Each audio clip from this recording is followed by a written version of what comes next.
మహాశక్తులు, అంతుపట్టని వెలుగు దివ్యలు, సముద్ర మట్టానికి వేల అడుగుల ఎత్తులో సైన్స్ కు అందని అసాధారణ వ్యవస్థ, పరమశివుని ఆవాసం, పార్వతీ నివాసం ఈ భూమి మీదే ఉంది.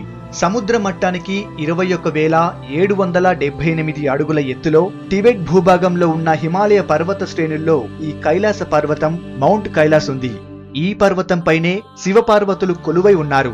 ఆసియాలో పొడవైన నదులుగా పేరుగాంచిన బ్రహ్మపుత్ర, సింధు, సట్లాజ్, కర్నాలి మూలాలు ఈ పర్వత ప్రాంతంలోనే ఉన్నాయి. హిందువులు, బౌద్ధులు, జైనులు, బాన్ మతస్థులు ఈ పర్వతాన్ని అత్యంత పవిత్రమైనదిగా భావిస్తారు.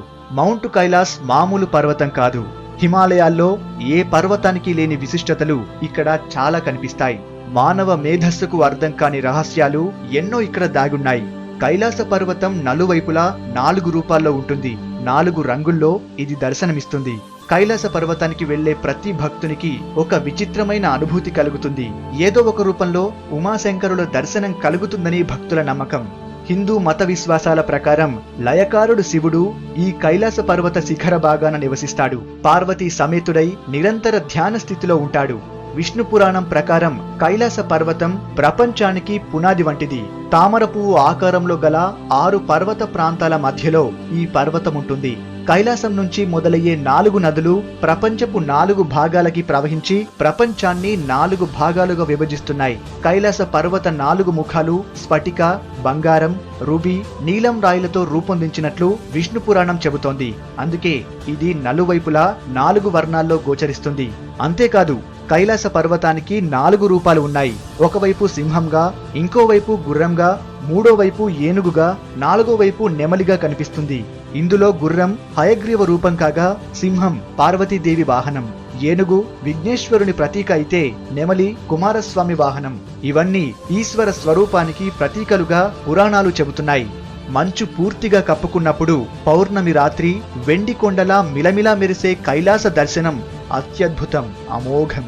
కైలాస పర్వతాన్ని అపసవ్య దిశతో చుడతారు. దీని చుట్టుకొలత దాదాపు 52 కిలోమీటర్లు. కొంతమంది యాత్రికులు కైలాస పర్వతాన్ని ఒక్క రోజులోనే చుట్టి రావాలని నమ్ముతారు. కానీ ఇదంతా సులభం కాదు.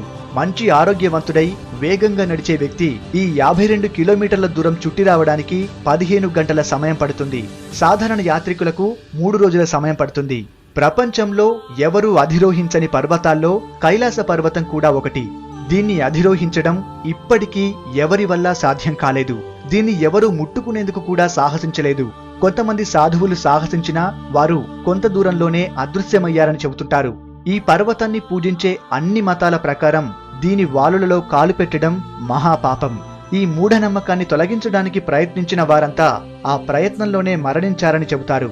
1926లో హ్యూగ్ రటిల్ఎడ్జ్ అనే బ్రిటిష్ సాహసికుడు చేసిన ప్రయత్నం చరిత్రలో నమోదైన తొలి ప్రయత్నం. 1936లో హ్యూబర్ట్ టిచి అనే వ్యక్తి కూడా ఈ పర్వతాన్ని అధిరోహించడానికి ప్రయత్నించాడు.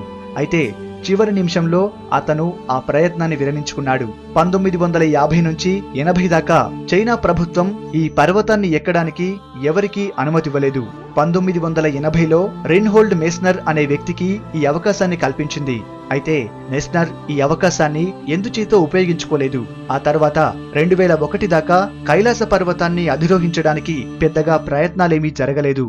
2001లో స్పెయిన్ కు చెందిన జీసస్ మార్టినిజ్ నోవాస్ నేతృత్వంలోని ఒక బృందానికి చైనా ప్రభుత్వం అనుమతినిచ్చింది.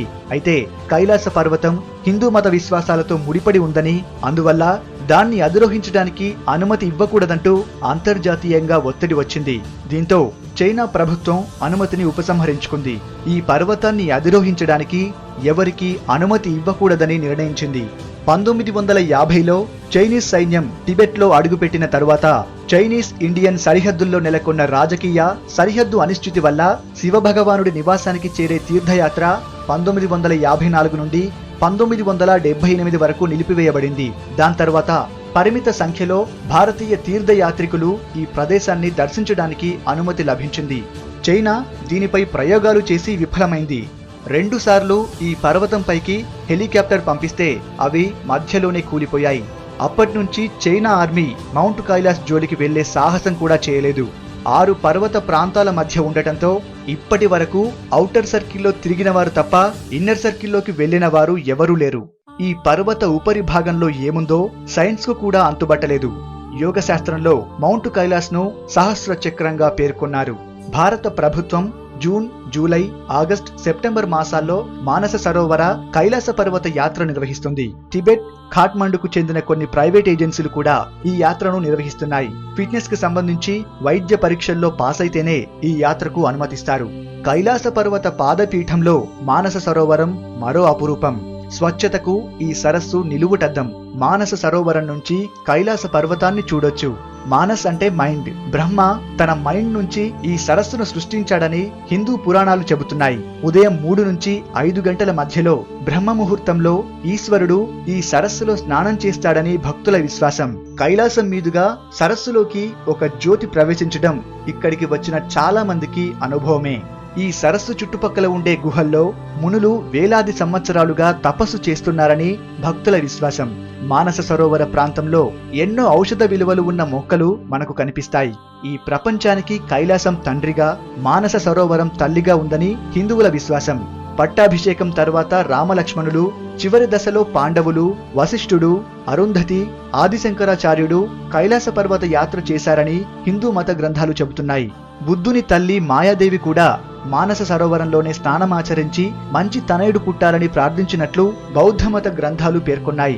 మానస సరోవరంలో స్నానం చేసి కైలాస పర్వతాన్ని దర్శించుకుంటే పాపకర్మలన్నీ తొలగిపోతాయని భక్తుల విశ్వాసం. కైలాస దర్శనం భక్తులకు ఒక పవిత్ర అనుభూతి. మాటల్లో వర్ణించలేని